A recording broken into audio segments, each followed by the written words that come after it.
क्रांती news, आवाज सर्वसामान्यांचा। दारव्हा जय संत मुंगसाजी महाराज पालखी महोत्सव व महाप्रसाद संपन्न।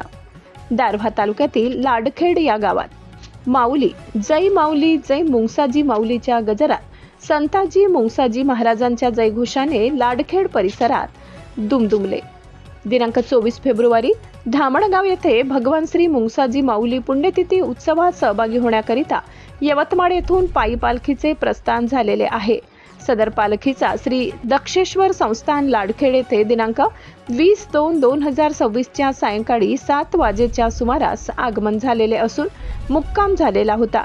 उपस्थित महिला पुरुष लहान बालकांना पालखीतील पदयात्रेकरूंना स्वर्गीय मारोतराव दुधे यांचे परिवाराकडून भोजनाची व्यवस्था करण्यात आली होती। तसेच यावेळी पालखीचे 49वे वर्ष असून गेले 49 वर्षापासून दुधे कुटुंब पदयात्रेकरूंच्या राहण्याची व जेवणाची व्यवस्था करीत असतात। तसेच पालखीमध्ये परिसरातील अनेक भक्तगण आणि गावातील अनेक नागरिक महिला पुरुष मोठ्या संख्येने सहभागी झाले आणि गावामध्ये अत्यंत भक्तिमय असे वातावरण निर्माण झाले। महाराष्ट्र क्रांती न्यूज साठी यवतमाळ तालुका प्रतिनिधी प्रमोद मेटांगे। अशाच नवनवीन बातम्या पाहण्यासाठी आमच्या महाराष्ट्र क्रांती न्यूज या YouTube चॅनलला लाईक करा, सबस्क्राईब करा आणि बेल आयकॉनला प्रेस करा।